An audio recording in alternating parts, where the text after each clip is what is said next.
what I'm going to be teaching. Let me get that off the screen here. Got it. Okay.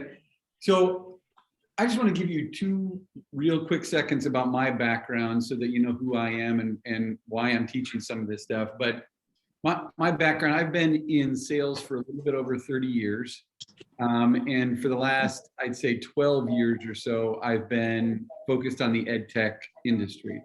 So I've led sales teams at EdTech companies, as well as for the last about 6 years, I have been supporting EdTech companies where I'm training salespeople, I'm developing their playbooks, I'm working through the process to help them create a more predictable sales engine.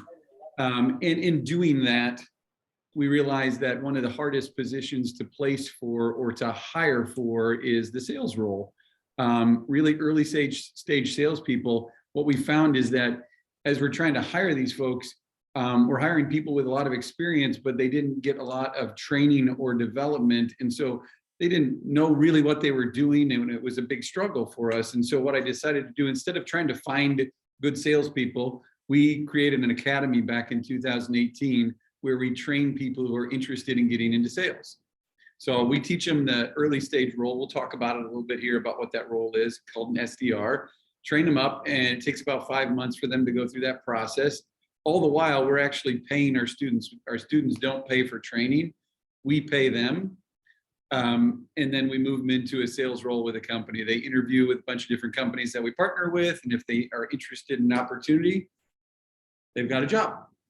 So we can talk a little bit about that later, but I want this meeting really to be more about you guys and what you're interested in doing and getting into sales. So the agenda that I have today is, we've got a big topic around what is sales.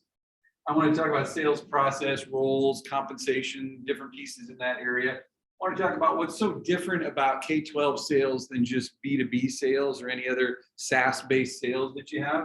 And we want to talk about how to stand out, how your resume can stand out, how you as a person can stand out when interviewing for a sales position. I also want you guys to realize that I want this to be very interactive too, because I care about getting to the root of your questions and what you want to know and what you care about. And so if I'm starting to talk about something and you don't get it or you need help with it, interrupt me, okay?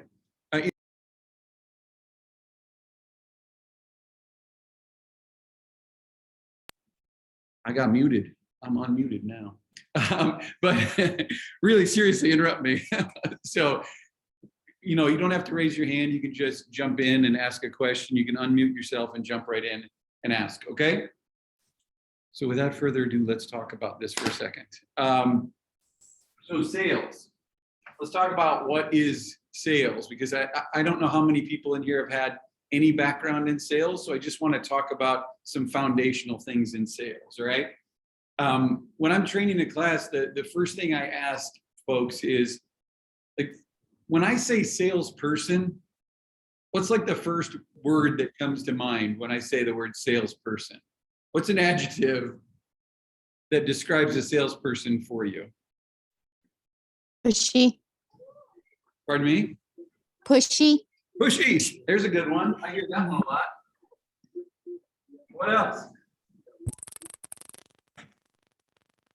Another one I hear is liar. Liar. I hear greedy. Right? Sleazy. Right. Okay, so I'm going to ask the question to everybody. Who wants to be any of these things, right? Like, who wants to be in sales right now if this is the way people think of you if you were getting into sales, right? But that's the truth of it, is that people think about this like snake oil salesman, used car salesman, someone manipulating me to try to get me to do something I don't want to do, right? That's a salesperson in most people's mind. It's hard for me to go meet people new in networking situations and they say, what do you do? I'm in sales. Oh, you're in sales. And that's how it feels sometimes, but that is not what sales is about. It is an obstacle you as a salesperson will have to get over. It will be something that you will have to get past. It is the first obstacle you have to deal with. But really, what sales is all about, especially in K-12 sales, in B2B K-12 sales, it's all about solving problems. Okay, there's a couple reasons why people buy. They buy because they're either in a pain or they're looking for a gain. The other way you can look at that is you can say they either need something or they want something. Okay? If you're solving problems, you are very clearly focused on a pain-based sale. Someone is struggling, someone is frustrated, someone is concerned about a situation, and they're looking for support to solve that problem. Okay? And a salesperson, the real job of a salesperson is to learn what's going on with that person and see if there's an opportunity for them to solve that problem, to help them connect the dots and solve a problem. That's truly what sales is about and what we try to teach. Okay? And so if you keep that mindset around, that's what my job is in sales, is to find the people that are struggling and help them get out of a situation. Okay? Yeah, Did someone have a question? Okay. So it's actually even easier to sell pain versus gain, or sell a need. If someone is in a struggling place, that's easier to get them out of and get them interested in than someone just wants something. And a lot of the reference around the sales rep being pushy comes from people selling want. If you just want something and don't need it, someone is trying to force you to be interested in that direction. So they're trying to push you to do that. Completely different sales process, completely different approach. It's kind of an opposite way of what I want you guys to think sales really is all about. So if you're trying to get into the EdTech space and kind of continue with some of the passion you might have as a teacher and continue to support that space, then what your focus is going to be on is more around helping people solve problems by using technology to do that.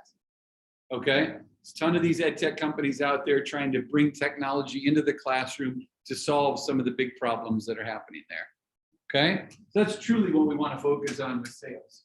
Okay? Pain-based selling, problem solving. So if you are a problem solver, can anybody share with me a skill that you feel like you would need to be a good problem solver? ask questions. Ask questions. Yep. Question asking is a good skill we need. Critical thinking and analysis. Yep. Critical thinking is great. I love that. You really have to, it's almost like being naturally curious about what's going on with that person, critically trying to understand exactly what's going on in their world, right? But in order to do all of those things, you've got to be a really strong listener. And it's actually funny that you said that, because I just wanted to jump in. Alexa in the chat shared good listening. And then Andrew Clark very similarly said empathy. And I think that's another, like, very related to listening. Absolutely. I was going to add that as the second piece there, that empathy is incredibly important as a salesperson. You know, you have to actually care about the other person. You know, if you're going to solve their problems, you have to care about them.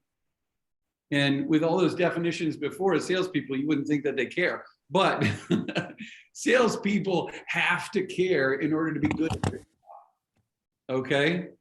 And so being a really strong listener, you know, like, you know, the difference between active listening and just listening. It's like when my wife said, you heard me, but you weren't listening to me. Right? Right? It's like I've got my phone out and I'm looking, I'm like, yeah, right, okay, yeah. You can't be distracted by anything else. You have to pay complete attention to the person in front of you and what they care about, right? So that's a skill that you have to develop. If you don't have it yet, you have to really develop and learn how to do that. In order, when you're on the phone, a lot of the sales we do are over the phone. When you're prospecting and talking to someone on the phone, They can't tell whether or not you're actively listening. They don't know if you have your phone out or if you're paying attention or if you're looking at this list of questions that you're trying to get answered so you can check them off, right? So one of the ways you can do that is through empathy. You can prove to them that you're actively listening to them because you're responding with empathy. You can't really actively listen without you can't really have empathy without actively listening. Okay? So that's a big skill. And the other side of it, just I think it's more like a personality trait than a skill, but I call it grit. Grit. Like sales is tough. It's a hard job.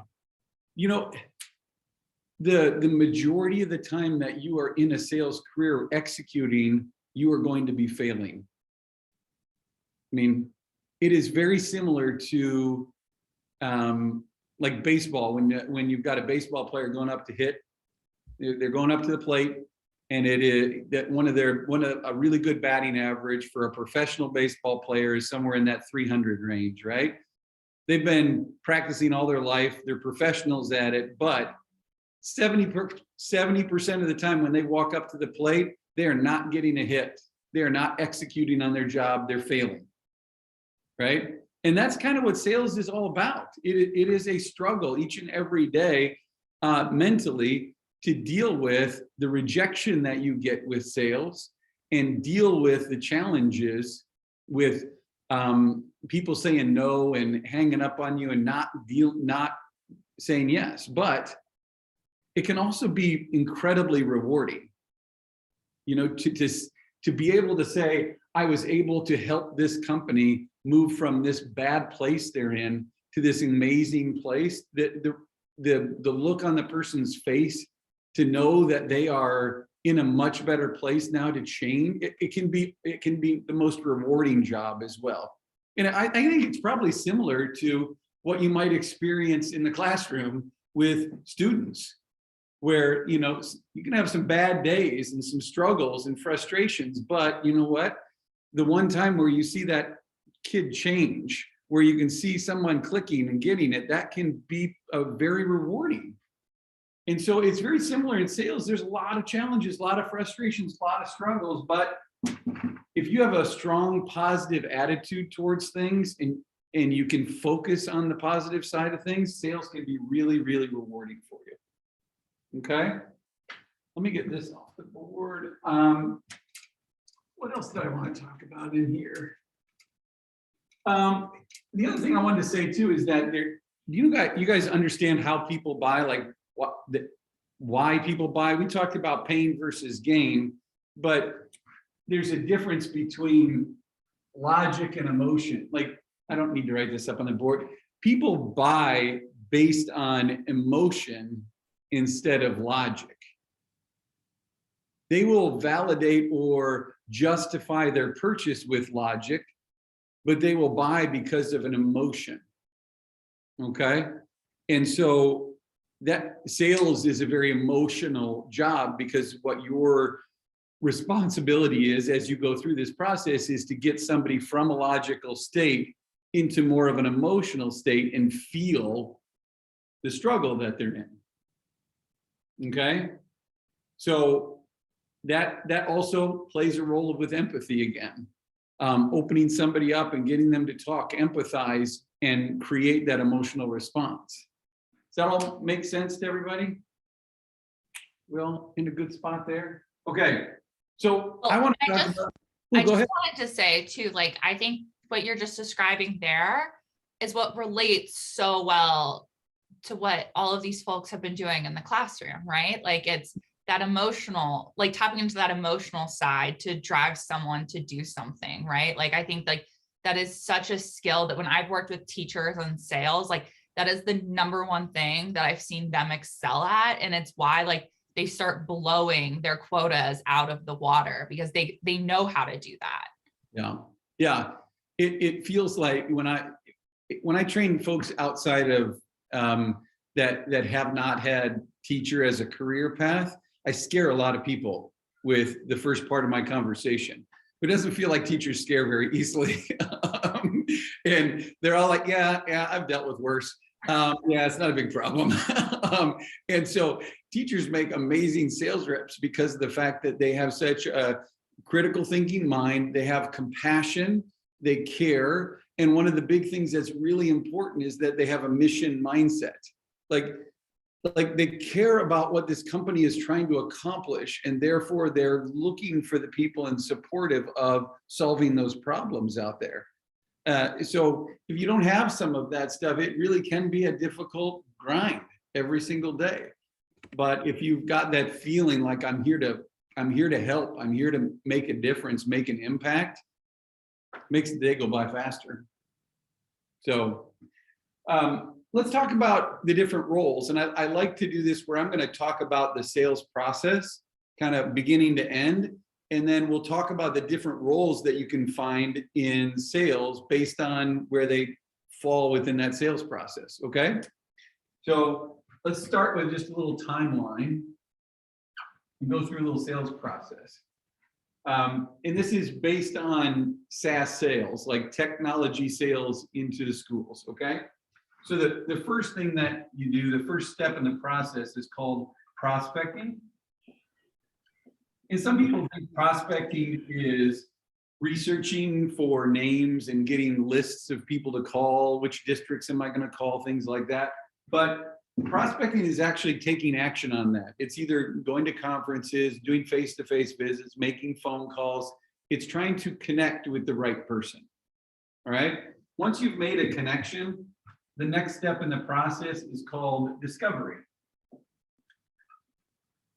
All right, discovery is all about learning.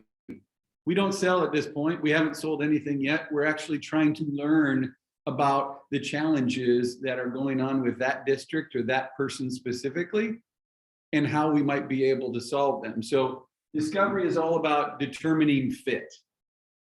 Okay. If we decide, well, this is a great fit mutually, we decide that, the prospect and the salesperson, then we move to the next phase, which is called presentation. Presentation, or that's the demo, right? That's where we get to see it. That's where the value comes to the district or the prospect in this. This is where they get to be able to see where the solution, I mean, where the product solves the issue, right? It's all about connecting the dots there. Once we're done with the presentation, inevitably they're going to be like, okay, how much does that cost? Right? So we move to proposal. We send a proposal. As soon as they get to the proposal, they're like, we need to negotiate. So we move to a negotiation stage where we're negotiating terms, pricing, things of that nature, and then we close. Okay? Either won or lost there. And then beyond this, this is all about implementation. Sometimes the most fun happens in implementation. Right. And so I want to talk about the different roles and how they play a part in the sales process that you can get into. Okay.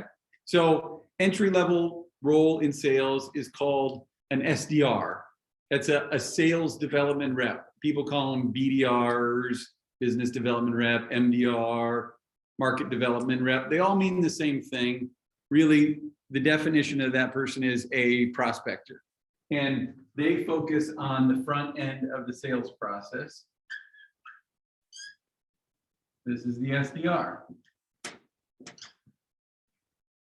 You know, several years ago, when I first started in sales, there were no SDRs. It was just an account executive who did everything. And what would happen typically is I'd be prospecting like crazy, driving and building a list of people that were interested. And they call that my pipeline. I'm building my pipeline of people to close. And then all of a sudden I'd be like, I don't want to prospect anymore. I got too much work to do to close these deals. Then my pipeline would go down, down, down, down. And then I'm like, I got to prospect again. And it just kept doing this. And so there were months that I did great, and there was months that I did horrible. And so several years ago, company came out with the idea of specializing sales roles. The company's name was Salesforce. I don't know if you heard of any of those, but Salesforce started and created the SDR role. And they said, we're going to specialize somebody in the prospecting side so the funnel always gets bigger and bigger. And then we'll have our AE focus on this part of the sales process. So this is an account executive, and they will focus on, they do a little bit of discovery because usually when that person hands it off, they need to catch up a little bit, but they focus on presentation, proposal, all the way through close. That doesn't mean that the AE doesn't do their own prospecting or doesn't do any of that work, but they do a little bit of it, and they focus on key accounts that they're going to work. The SDR feeds the rest of the opportunities to that AE. There's also what they consider like an account manager, AM, account manager, okay? The only difference between an account manager and an account executive is that they hold on to the sale through implementation and potentially beyond. They manage a relationship with a customer. So your account manager role, have you guys heard of the terms hunter and farmer?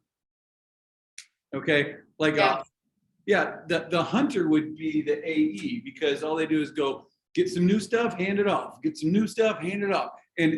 But the farmer is like, I'm going to work the land. And so I've got a book of business, and I'm going to continue to work it and add more business and add more business. And so they will maintain a relationship with the customer and move them back into the sales cycle and sell them more and sell them more. And they don't necessarily have to go after new business all the time that's brand new. They'll go after their existing customer base to add business. Does that make sense? Okay, so when it comes to compensation for all of these roles, each one of them have some form of a base salary and a commission. So that's some kind of variable that's going to be based on their performance. So with an SDR in that role, SDRs right now are typically falling in the category of about 50 to 60K base. 50 to 60K base, depends on where you live and your cost of living and all that side of it. So if you're on the coast, it can be higher than that. If you're in the Midwest, it can be lower than that. I'm in Kansas City, so it's like 45K sometimes in Kansas City as base. But they have the potential, by adding a variable to that, to make upwards of about $75,000.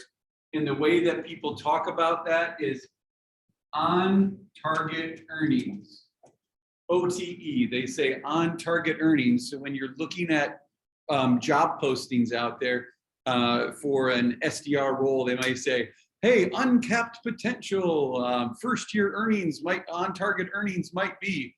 What they're saying is you get a base plus commission. So you need to make sure when you talk to them, what is the base? Because sometimes companies will go, well, we're going to pay you a really small base and then you got to make it up. And so some people will take that because they're like, man, my potential is really high, but they didn't realize how small the base was and all the work and effort it takes to get the extra. Okay. So when it comes to an SDR, it's usually like a 60% plus base is where you want your base to be. You want it to be the majority and not the minority.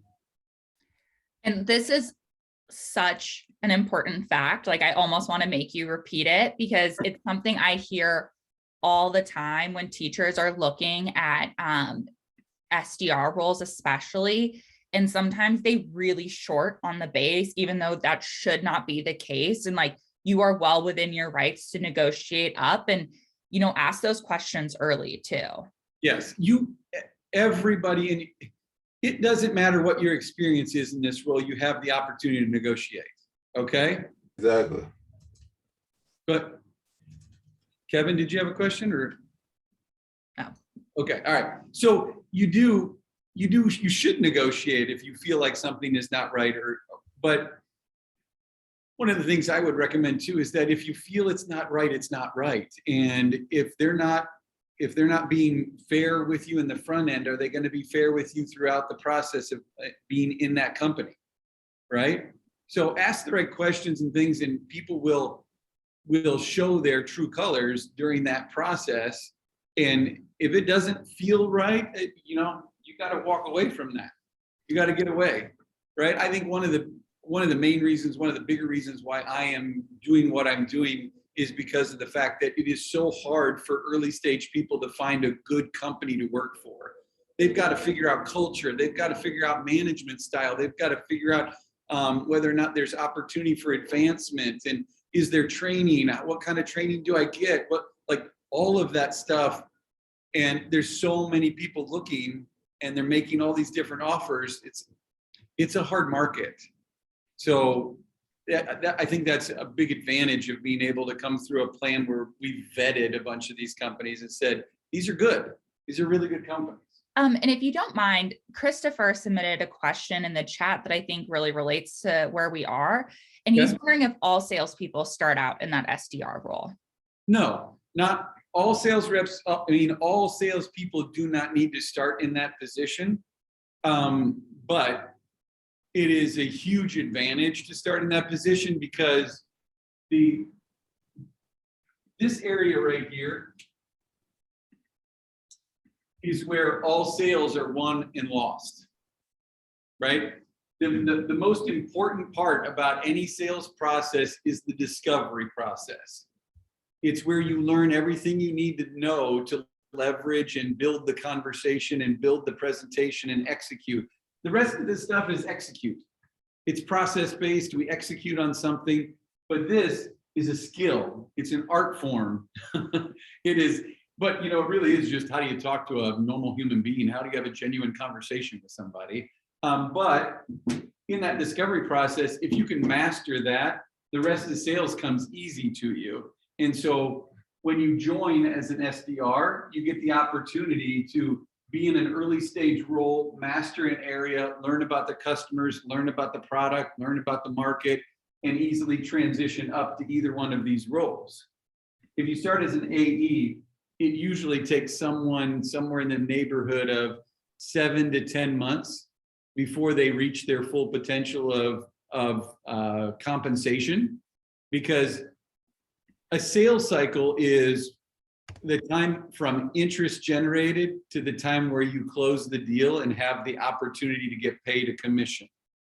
So with technology sales, they're usually not less than 90 days worth of time invested before the thing closes. Then your company has to get paid. Then you can get paid. And so sometimes it's 6 months, 18 months to close a deal, right? So with an SDR role, what you get compensated on is the number of meetings you get set in a month. So you get paid every month, or in the number of meetings that are held successfully to turn into opportunities, right? So you get paid pretty quickly. You have a really great base and on-target earnings to move forward with, to learn, to develop, to grow your role. The account manager and account executive, that type of position, you're looking at somewhere, a similar base sometimes in smaller companies, but when you get into a larger company, you're probably closer to that 75K base with an on-target earnings of somewhere in that neighborhood of 125. Okay. There's this variance depends on the company that you're working with and the complexity of the sale, the life cycle of things. If your sale is more complex, this goes up. But it also takes more time to close a deal. So you got to wait before you get paid. All right. So if you like the AE role and feel like that might be a good start for you, then you have to realize that recognition happens after a little while, and you've got to wait to recognize your commission for it. So it's sometimes good to go, you know what, I haven't been in sales before. I love the idea of it. I got it. This sounds like a great idea. Let me test it. Let me see how it works. Am I good at it? Am I successful in this area? Let me move to the next, and grow in a new career. So. And we had a question come in. Grace is wondering if you can explain where inside sales versus outside sales sits in this visual. Yeah.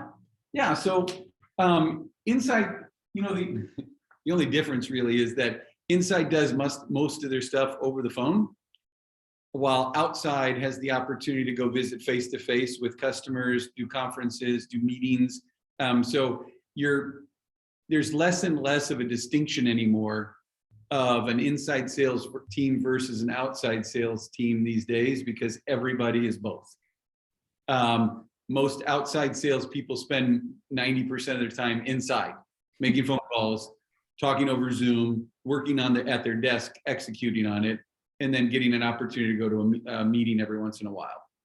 So there's not been a large distinction as it used to be, where inside sales usually referred to more of these type of folks, the SDRs, and outside sales is like, oh, I'm a regional sales rep. I get to go travel and go visit people face to face all the time. And it's just not that way anymore.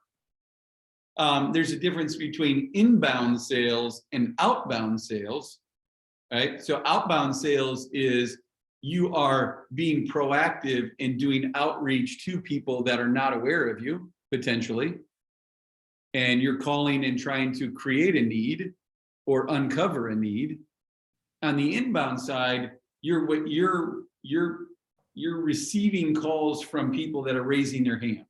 So people are filling out forms and saying, I'd love to see what you've got. And you're taking that in and answering those calls. And Okay. those are often at companies, I would add, because I love inbound sales because I'm a marketer. So my job is to get people to raise their hands. So it's at companies that are investing in marketing. Right. So, I mean, both are great. I've met wonderful salespeople who do both, but Yep. personally as a marketer, I love the inbound sales because it means I have a job. Yeah, the inbound and outbound, when you have a good balance going, things work really, really well. Like, so if you can have that inbound feel going and the marketing side of it working really well, and then the company can produce some outbound activity to enhance what they're doing there, beautiful. It works really, really well. So any other questions that came through chat that make? Not right now, but keep on dropping them in or hop in with your questions too. I mean, there's so much information, and you guys know if you're teaching, we always encourage questions for understanding. Yep. I have a question. Yeah. Sure. Okay, so I thought when I started this learning about sales journey, because I'm really good at like maintaining relationships, and I thought, oh, I'd be good as an account manager. But then what I've been running into is it's like, it depends on the company, but it seems like a lot of times that position's more in customer success. And then the person in customer success owns the renewal. So it's not really like a sales job, but I wanted to do what you were talking about, which is like where you're throwing people back and like maybe upselling them the next year or like adding things. So how it's so complicated when I read job descriptions. Yep. Yeah, I was going to talk about that a little bit because K-12 sales, you have a finite market that you're working with. There's only a certain number of school districts out there, right? And there's not new school districts popping up all the time. So usually the sales reps that are in sales in a K-12 environment, they are considered the account manager, account executive type of person mixture, because you will own a territory, and they'll give you a certain number of states to work, and those will be your accounts and your accounts all the time. So if they ever need anything, you will always be the one to go to because you own that relationship and own those accounts. So I would say probably 90+% of the time when someone is asking for a sales rep and they are an EdTech company, you are somebody who's going to be managing a relationship over a period of time and not just handing them off and being done with it. There are going to be distinctions between the implementation time frame and someone in a customer success role who's supporting the onboarding process, but not the sales relationship.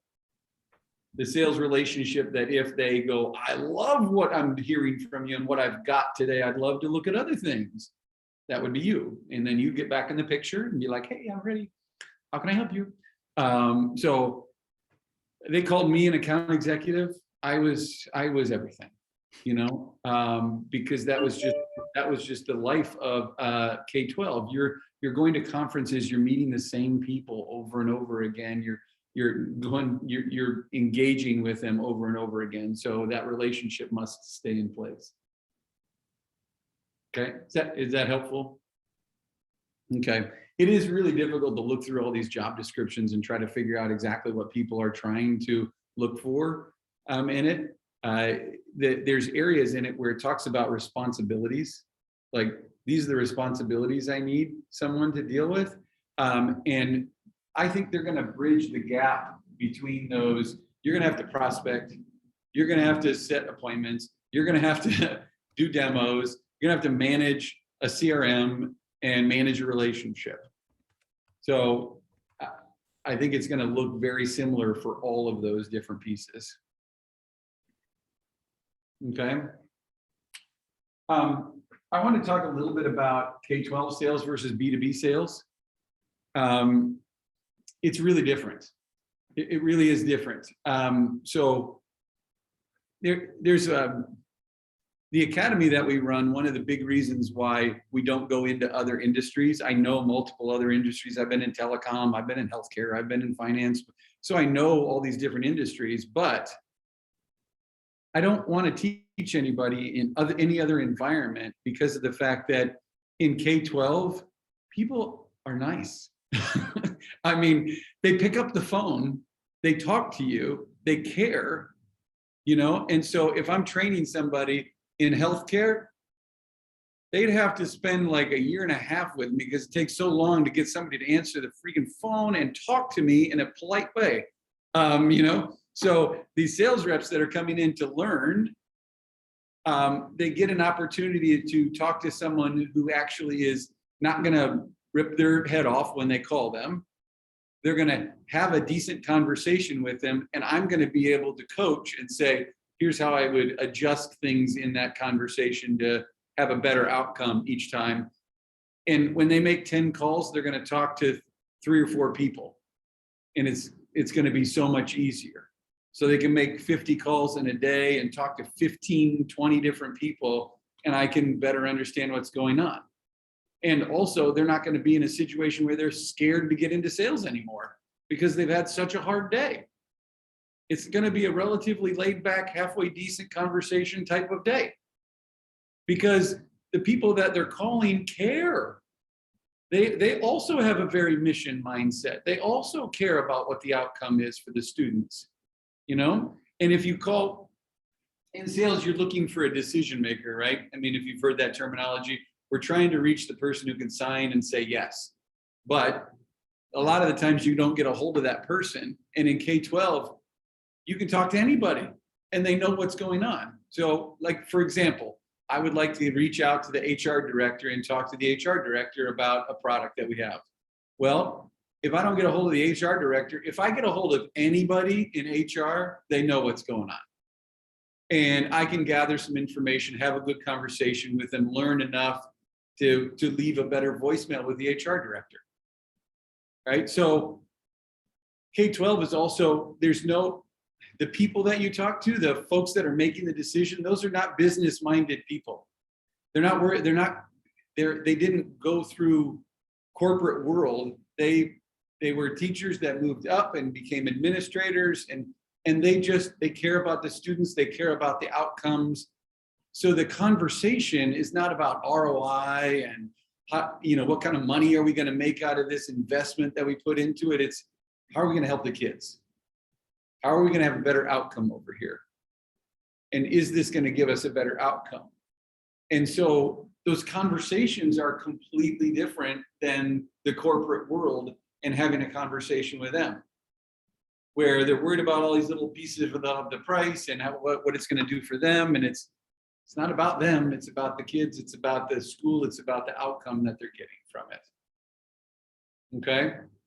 So it really is. I mean, it is an incredibly rewarding industry to be in, because you can feel the impact on it. And a lot of there's right now in EdTech, it's kind of like the decade of EdTech, because COVID was like, hey, should we put some technology in here? It went nuts. And so people were making a bunch of panic purchases, a lot of crazy things happening in the classroom. And now it's like, let's take a step back, figure things out. And so there's a ton of activity and energy around supporting a better position in schools. So it's a great industry to be in. Talking about standing out really quickly, I want to make sure I leave some room for a little bit extra questions that don't fall within this, but as a sales rep, we were talking about the things that people care about. And the one thing that you bring to the table beyond anything else that is a huge, kind of foot in the door is that the industry. And you've got to lean on that a little bit. You've got to be able to lean on the knowledge that you bring to the table around the role that you played in the school. Okay. I had an SDR that worked with me at another company for 6 years. And before that, he just loved to be the SDR. But before that, he was a special ed teacher for 9 years. And all he had to do was say, hey, I was a special ed teacher. And and they had a great conversation with somebody. But the beauty of it was I didn't have to teach him anything about K-12 or the problems that they were dealing with or anything else. I just had to mention it. He's like, oh, I know all about that. I can empathize with that. I feel that. And you can bring that level of expertise right off the bat. Now it's just teach me some methodology, teach me some skill sets in here, and I'm ready to go. All right. So I would promote the fact that you are a problem solver. You have spent time in the classroom, that you understand the challenges that are that people face in this area. And so when you look at the company that you're applying for, look at what they sell and relate back to that in your cover letter, talking about the problems that exist and what your experience has been. Show them that you know what you're talking about, right?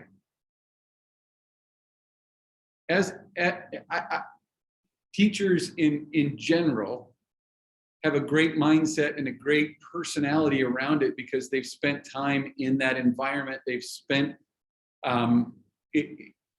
teaching is not an easy job, right?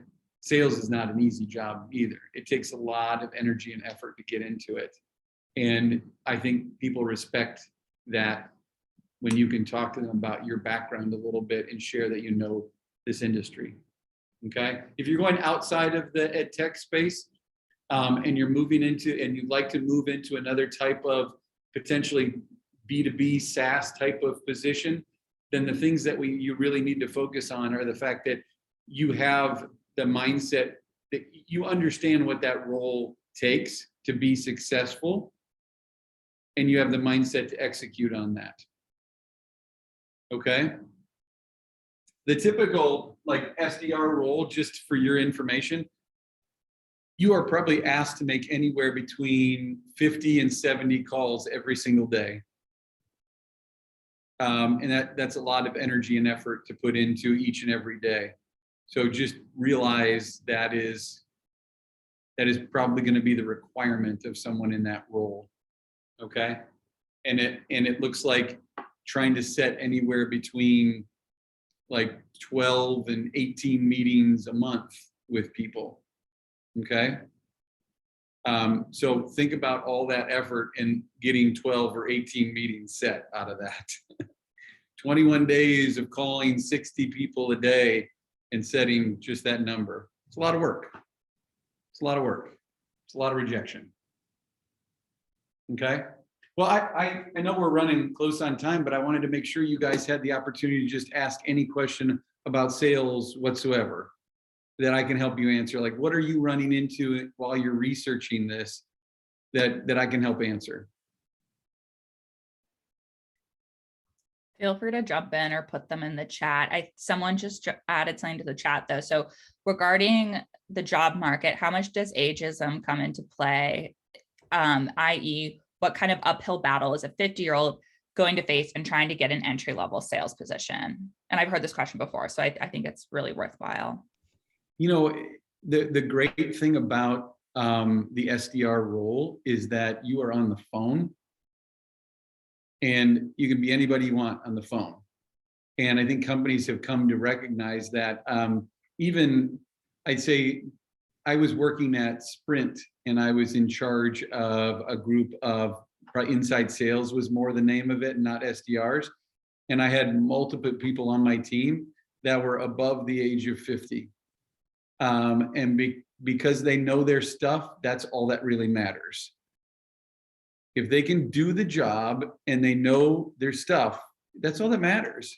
You know, the people that are in our class right now, we've got about 40 people that are actually active in our class right now. And I would say that we've got probably 10 of those people that are above the age of 35. And at least 5 of those people are in the 45 and older zone. The funny thing is that we've had kids come in, go through the class, and then recommend their parents come into the class.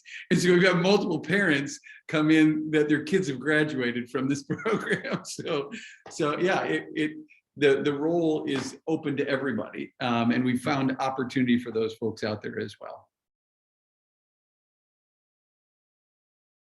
What else? Okay, we got some more questions in the chat. So what are your tips for a demo interview? I have one coming up and want to make sure I nail it. Oh, okay. So you're in an interview where you need the demo. Yeah, Emily, if you want to hop in and tell us a little bit more. Hi, it's about me. it. Hi. Hi. So yeah, I'm looking at a sales position with EdTech company, and I know that they're going to want to do a demo interview with me where they give me a little bit of the product, and then I need to, sell it, do a demonstration for that. So I just wanted to see what you recommended as far as the best way to go about it. Like, what are the don't miss things to do in my demo? Okay. When you're doing a demo for somebody, the biggest problems that I see happen with demos are that they spend a lot of time on themselves. Like they said, they get into the demo and they're like, let me tell you all about us, instead of focusing it on the issues that this product solves. So usually when I do a demo, I start with, let's talk about the current state of things right now. Let's talk about where things are today. The unfortunate thing is when you go into a demo, when you're kind of blind, you have not had an opportunity to sit with anybody and learn about what's going on with them. You have to kind of do more of the blanket generalities. So you have to share and say, well, this is the world today. This is what's happening in the classroom today. These are the challenges that people are facing, all in relationship to what is being solved, right? And you say, and you get agreement from the group, like, do we all believe this? Is this all something that you agree with? Give me some feedback from you guys as well. Okay, these are the big problems right now. Let me show you what we do to solve those problems. Okay, and so if you can start with issue and then move to solution, that usually works really, really well. And making sure that you connect the dots really well, where you say, this is the problem, this is the solution, here's the other problem, here's the solution, and you're just kind of walking through it that way. Does that make sense? Absolutely. Solutions based all the time. Make sure that I'm not selling to them. I'm just fixing their problem. Right. I love to say issue based, because it makes me talk about the issues in the front end and say, these are the big problems that people are facing right now. And like we talked about earlier, people buy based on emotion, right?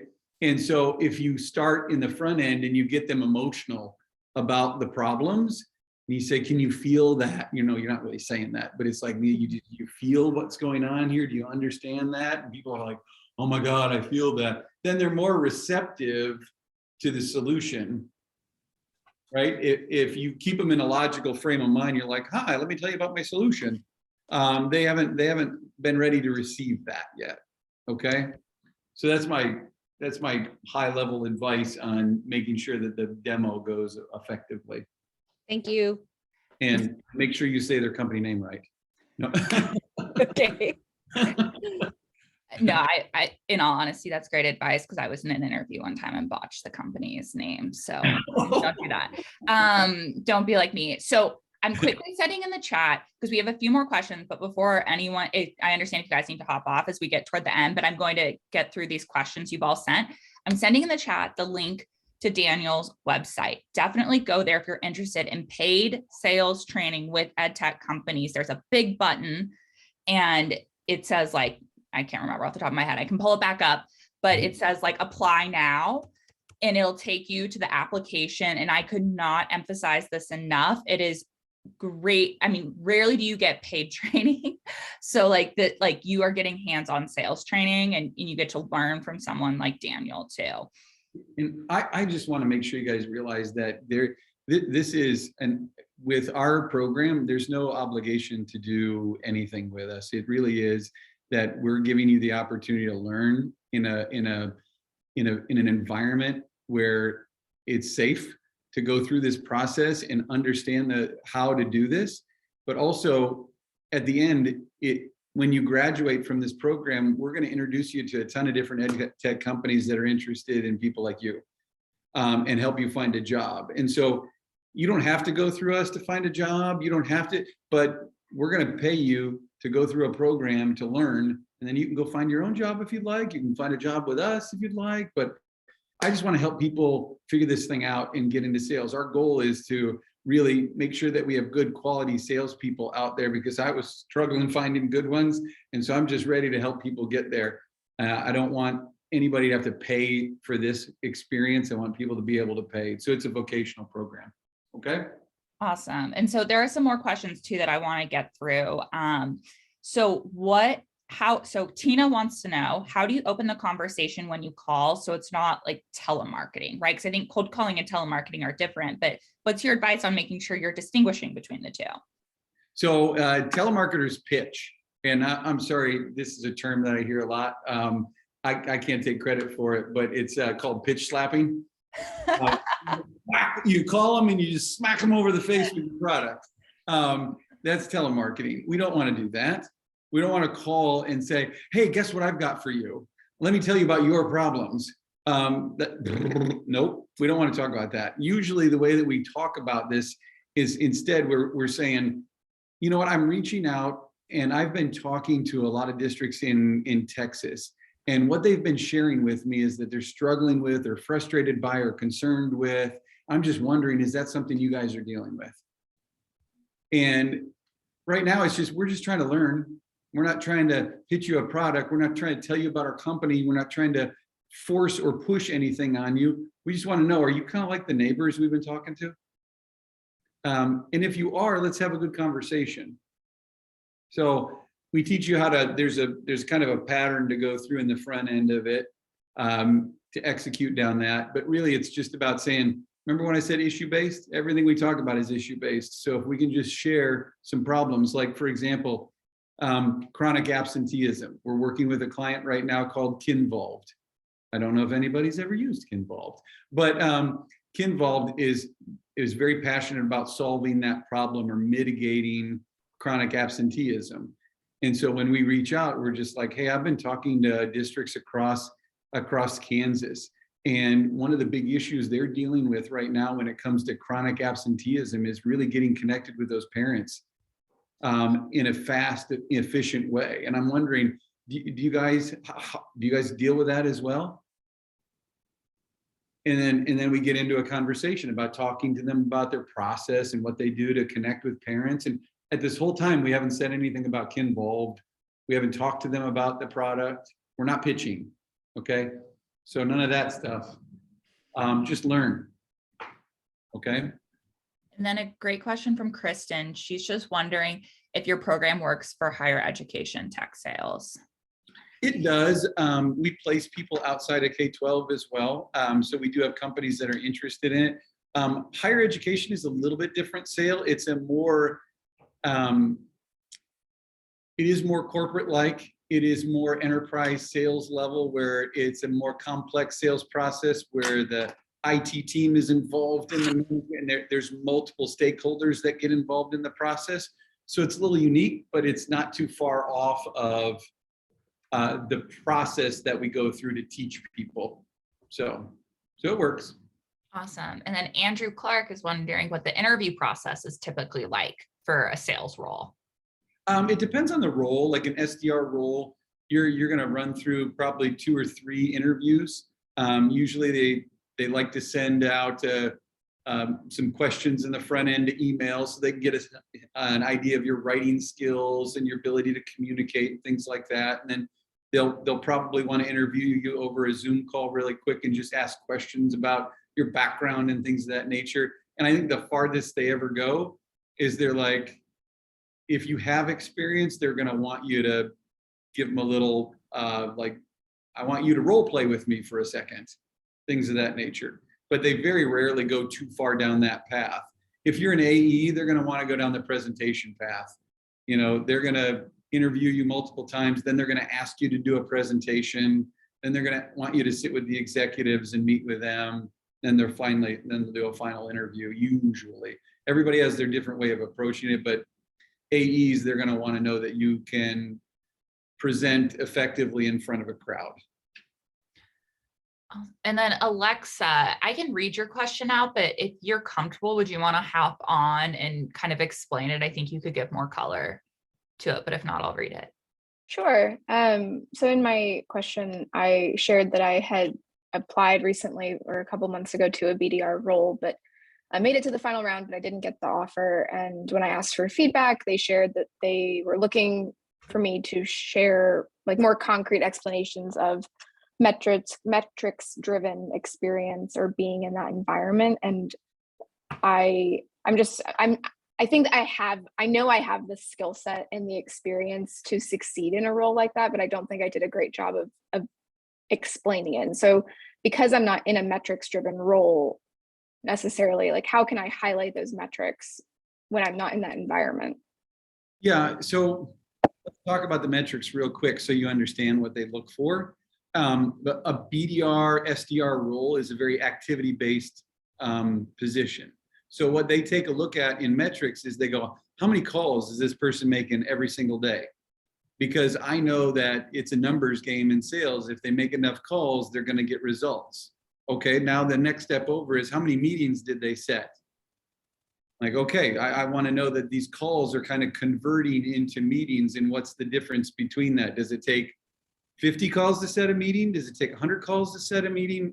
And so they look at your efficiency between that ratio of number of calls to meeting.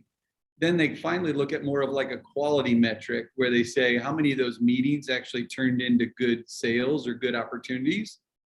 Okay. And so they're saying, is this person just kicking junk over the fence?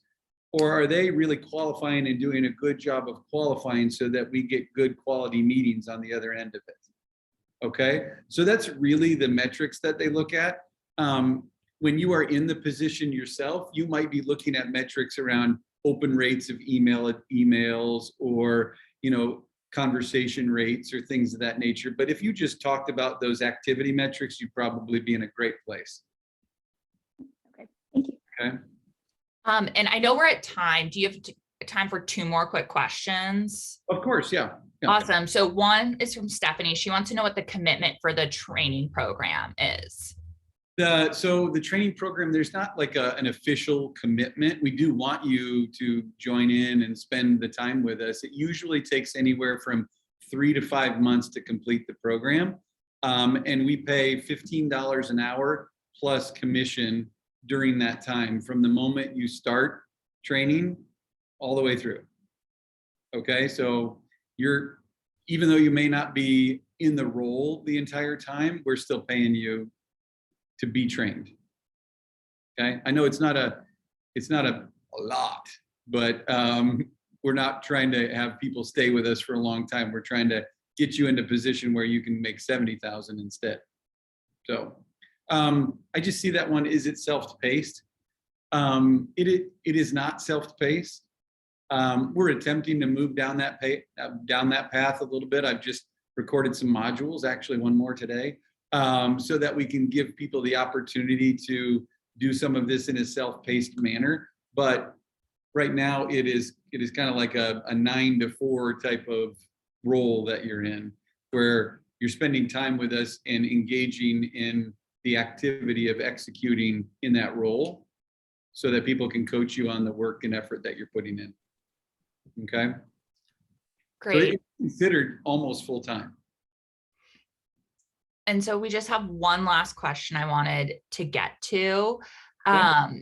It is from Grace. So, and I think this is a great question. Since districts usually only purchase tech products once a year, how does this impact your salary when it's got a commission component? Do you end up with significantly less money for a large part of the year?